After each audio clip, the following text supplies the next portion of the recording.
Hello बच्चों, physics के online platform पर आपका स्वागत है। अपना लेसन नंबर 3 चल रहा था विद्युत धारा। विद्युत धारा के बारे में अपन पढ़ रहे थे। पिछले वाले वीडियो में आपने देखा था विद्युत धारा क्या है। विद्युत धारा की आवेश के प्रवाह की दर को विद्युत धारा कहते हैं, अर्थात I बराबर Q अपॉन में T। ये आपने देख लिया था। माने कोई चालक तार है, किसी चालक तार में आवेश के प्रवाह की दर को विद्युत धारा कहते हैं, जिसका मापन अपन एम्पियर में करते हैं। धारा एक अदिश राशि होती है। इसके बाद में अपने देखा था धारा घनत्व है। धारा घनत्व क्या होता है? किसी चालक तार के एकांक काट के क्षेत्रफल में से गुजरने वाली धारा को धारा घनत्व कहते थे। J बराबर I अपॉन में A। ये अपने देख लिया था धारा घनत्व है। धारा घनत्व है, इसका मात्रक है, ये मोस्ट है, एग्जाम में काफी बार पूछा जाता है, एम्पियर प्रति मीटर स्क्वायर। ये भी काफी बार पूछा जाता है। धारा एक अदिश राशि है, जबकि धारा घनत्व एक सदिश राशि है, क्योंकि इसमें दिशा का ज्ञान होता है। इसके बाद में अपने ओम का नियम देखा था। ओम का नियम देखा था V बराबर IR। किसी चालक तार की भौतिक अवस्था का मतलब ताप, दाब आदि में बिना परिवर्तन किए हुए उस चालक तार के सिरों पर, जैसे सपोज करो ये इसके सिरों पर उत्पन्न विभवांतर का मान प्रवाहित धारा के समानुपाती होता है। V बराबर RI।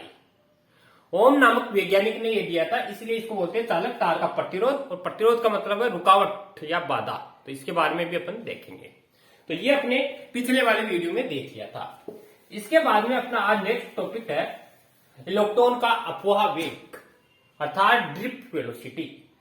अपवाह वेग का मतलब क्या होता है कि इलेक्ट्रॉन है किसी चालक तार में किस तरह गति करते हैं और उनकी गति के कारण उस चालक तार में धारा कैसे प्रवाहित होती है, कितनी होती है, उसका मान अपन को ज्ञात करता है। तो अपन हेडिंग लेते हैं इलेक्ट्रॉन का अपवाह वेग या अपवन वेग भी बोलते हैं बच्चों इसको। इलेक्ट्रॉन का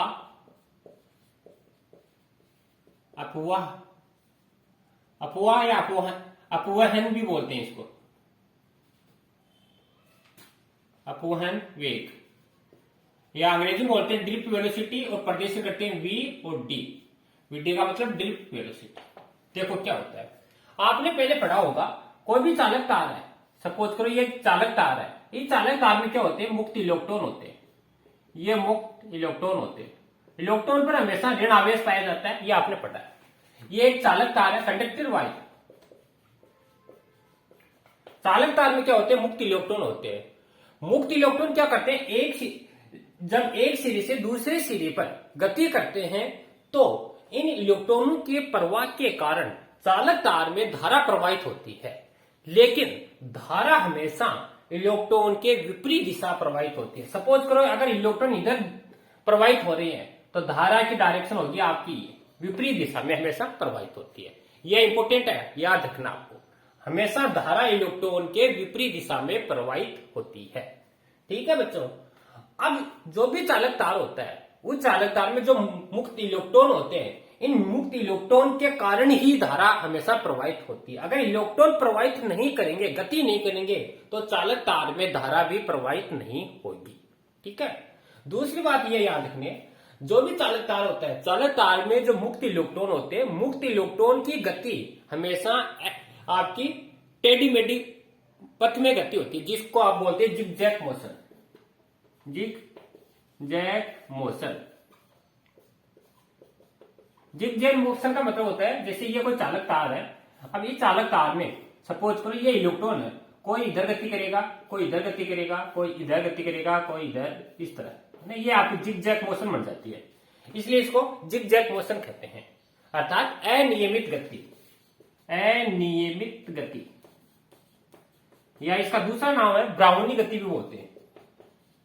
ब्राउनी गति, जैसे आपकी बायोलॉजी में होती है ब्राउनी गति, वैसे ही ये ब्राउनी गति भी बोलते हैं, अनियमित गति या जिगजैग मोशन। तो इलेक्ट्रॉन है, इलेक्ट्रॉन की जब एक स्थान से जब दूसरे स्थान पर गति करते हैं तो अनियमित गति या ब्राउनी गति या जिगजैग मोशन रूप में गति करते हैं। ठीक है। अब जो इलेक्ट्रॉन की आपस में गति होती है, तो गति होने पर क्रमागत कोई भी दो इलेक्ट्रॉन है, क्रमागत इलेक्ट्रॉनों की टक्करों में जो औसत वेग है, औसत वेग का मान हमेशा शून्य होता है। ये याद रखना, क्योंकि आपस में ये इसके टकराएगा, ये इसके टकराएगा, ये इसके टकराएगा, इस तरह जो औसत प्रारंभिक वेग है, औसत यहां लिख देता हूं, औसत प्रारंभिक वेग, औसत प्रारंभिक वेग, जिसको यू लिख सकते हो, आप बार लगा सकते हो, you bar u1 plus u2 plus u3 dot dot dot dot un बटा n। औसत प्रारंभिक वेग हमेशा बच्चों क्या होता है, शून्य होता है। ये इंपॉर्टेंट फैक्ट है, याद रखना। जब इलेक्ट्रॉन अनियमित रूप से गति करते हैं तो क्रमागत किन्हीं दो टक्करों में इलेक्ट्रॉनों का औसत प्रारंभिक वेग, स्टार्टिंग का वेग हमेशा शून्य होता है।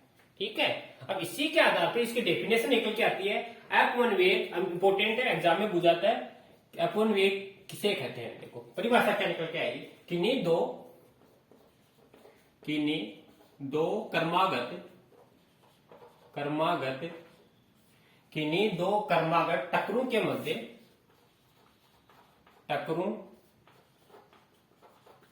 मध्य, किन्हीं दो क्रमागत टक्करों के मध्य इलेक्ट्रॉन के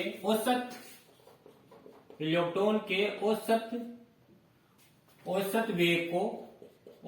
वेग को अपवाह वेग कहते हैं।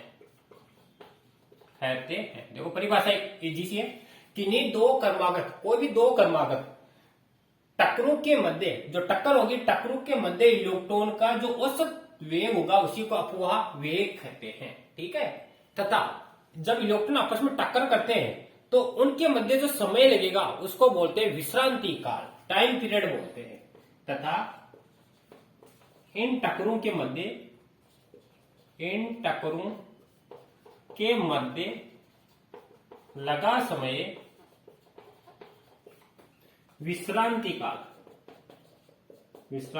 काल या टाइम पीरियड भी बोलते हैं, तो से प्रतीक कहलाता है। इंपोर्टेंट है, दोनों डेफिनेशन एग्जाम में पूछ जाती है। तो विश्रांति काल चलता है, विश्रांति काल का मतलब टाइम है और बहुत अल्प समय लगता है, इसलिए इसको विश्रांति काल बोलते हैं। क्योंकि एक इलेक्ट्रॉन ने जब दूसरे से टक्कर करता है तो बहुत कम समय लगता है, इसलिए इसको विश्रांति काल भी कहते हैं। ठीक है, अब अपने ये तो डेफिनेशन है, चलिए अब इसका मैथमेटिकल करेंगे। तो सबसे पहले अपन डायग्राम बनाते हैं। देखो ये कोई एक चालक तार है, ये एक चालक तार। ठीक है, चालक तार में अभी आपको मैंने बताया क्या होते हैं, मुक्त इलेक्ट्रॉन होते हैं। और इलेक्ट्रॉन पर हमेशा कौन सा आवेश पाया जाता है, ऋण आवेश, ये आप सब जानते हो। ठीक है, इलेक्ट्रॉन एक स्थान से दूसरे स्थान पर क्या करते हैं, गति करते हैं। एक स्थान से दूसरे स्थान पर गति करते हैं। चालक तार है, इसकी लंबाई मान ली ए लंबाई है, ए लंबाई का ये चालक तार है। इसके दो सिरे हैं और इसको बैटरी से अपन जोड़ देते हैं। ये बैटरी है, इधर प्लस ले लिया, ये माइनस। बड़ा वाला प्लस का होता है, छोटा वाला माइनस का होता है। बैटरी से जोड़ने पर ये इसका पी सिरा है और ये इसका क्यू सिरा है। जो चालक तार है इसके सिरे हैं, इनके सिरों पर उत्पन्न विभवांतर क्या है, V है। और चालक तार है, इसमें मुक्त इलेक्ट्रॉन है। जो विद्युत क्षेत्र है वह विद्युत क्षेत्र क्या है, E है। ये विद्युत क्षेत्र की डायरेक्शन है। ठीक है, और मुक्त इलेक्ट्रॉन की संख्या N है, इसको लिख लो चालक तार, कंडक्टिंग वायर, चालक तार। ठीक है, तो आप क्या लिखोगे बच्चों, इसमें आप लिखोगे चित्र में एक चालक तार दिखाया गया है, L लंबाई का चालक तार दिखाया गया है, जिसमें मुक्त इलेक्ट्रॉन की संख्या N है, स्मॉल n का मतलब बहुत सारे। फिर आगे लिख रहा है, जब इनके सिरों पर V वोल्ट का, ये दोनों सिरे, इनके सिरों पर V वोल्ट का विभवांतर आरोपित किया जाता है, तो V वोल्ट का विभवांतर आरोपित किया जाता है तो इसके अंदर क्या होता है, विद्युत क्षेत्र उत्पन्न होता है। अब इस विद्युत क्षेत्र का मान देखेंगे, विद्युत क्षेत्र कितना होगा, E बराबर V अपॉन में L। तो इसका अपन लिखते हैं इधर,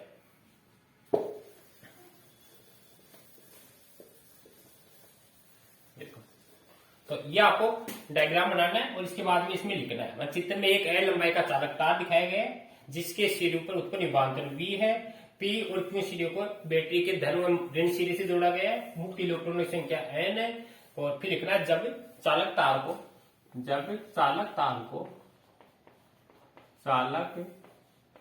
तार को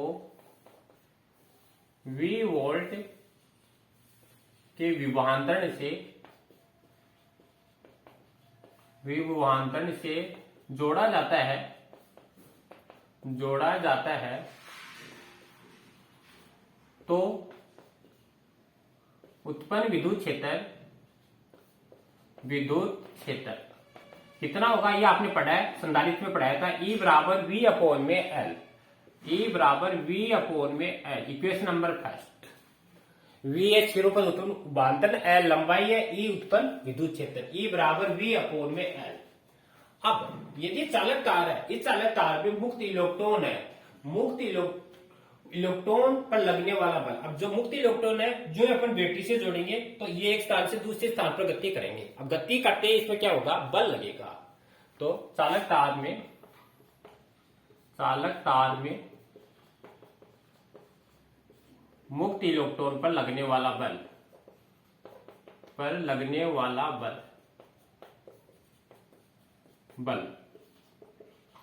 आप जानते हो, साधारण ए बराबर क्या होता है, ए बराबर एम ए, ठीक है, सब जानते हो।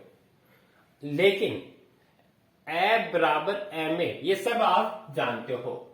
अब इसको देखो, चेंज करते हैं। दूसरा इलेक्ट्रॉन के रूप में पद्धति में देखें तो अपने पहले वाले चैप्टर पढ़ा था, ए बराबर क्यू ई, फर्स्ट चैप्टर में अपने पढ़ चुके हैं। ए बराबर क्यू ई, सॉरी, ये विद्युत क्षेत्र के रूप में देखते हैं। विद्युत क्षेत्र में अपने पढ़ा था E बराबर एफ अपॉन में क्यू, ये भी अपने यूज में लेंगे अभी थोड़ी देर में।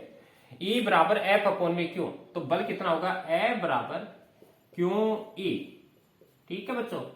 लेकिन यहां पे इलेक्ट्रॉन है तो क्यू की जगह बच्चों क्या आएगा, E, और इलेक्ट्रॉन का आवेश वैसा होता है माइनस का, तो ए बराबर क्या आएगा, इसको सदिश में ले लो क्योंकि वेक्टर में माइनस ई, इक्वेशन नंबर सेकेंड। तो यह आ गया जो मुक्त इलेक्ट्रॉन है, इन इलेक्ट्रॉन पर लगने वाले बल का मान, ठीक है। अब आगे देखो, यदि ये इलेक्ट्रॉन है, अगर ये चालक तार है, मुक्त इलेक्ट्रॉन है, मुक्त इलेक्ट्रॉन का द्रव्यमान यहां दोबारा लिख लेते हैं। यदि मुक्त इलेक्ट्रॉन का द्रव्यमान m है तो लगने वाला बल,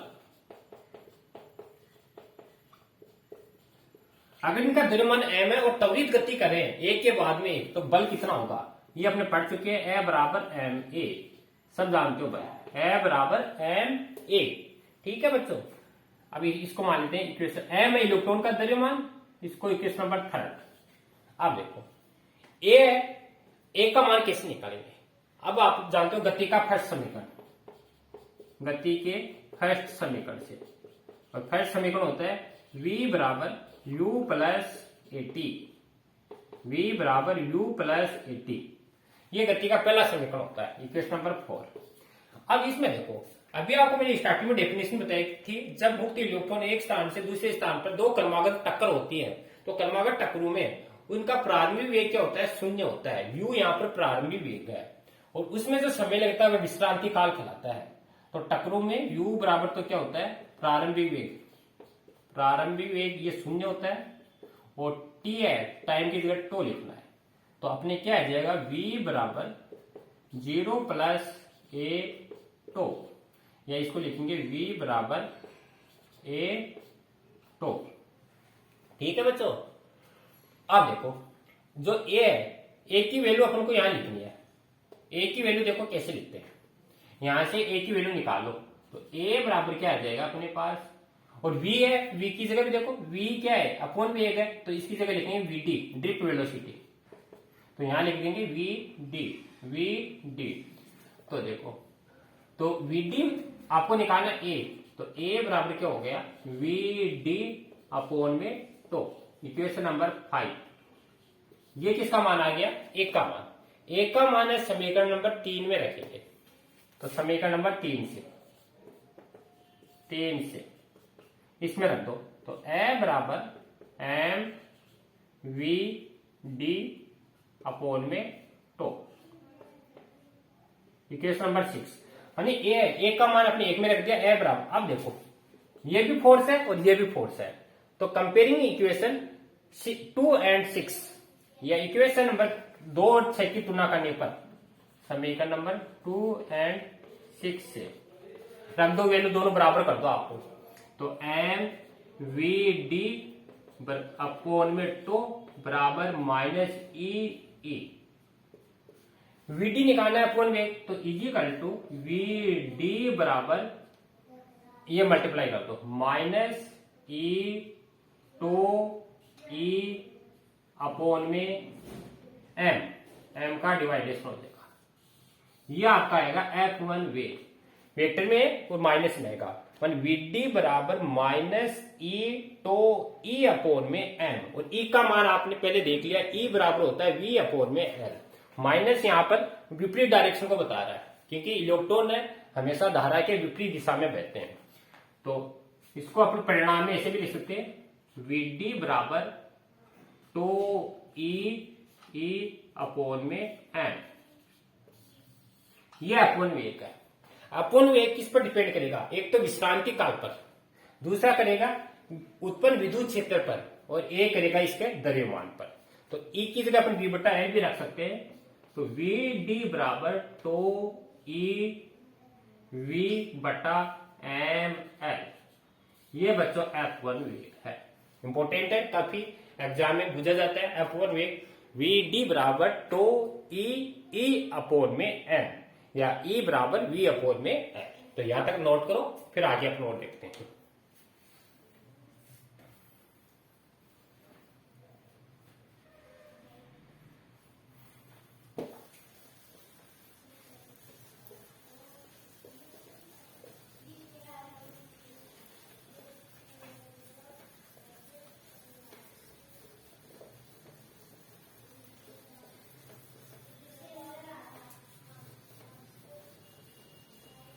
नेक्स्ट अपना टॉपिक है अपवहन वेग तथा धारा में संबंध।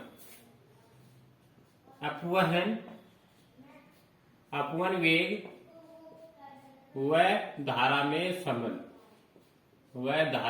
संबंध,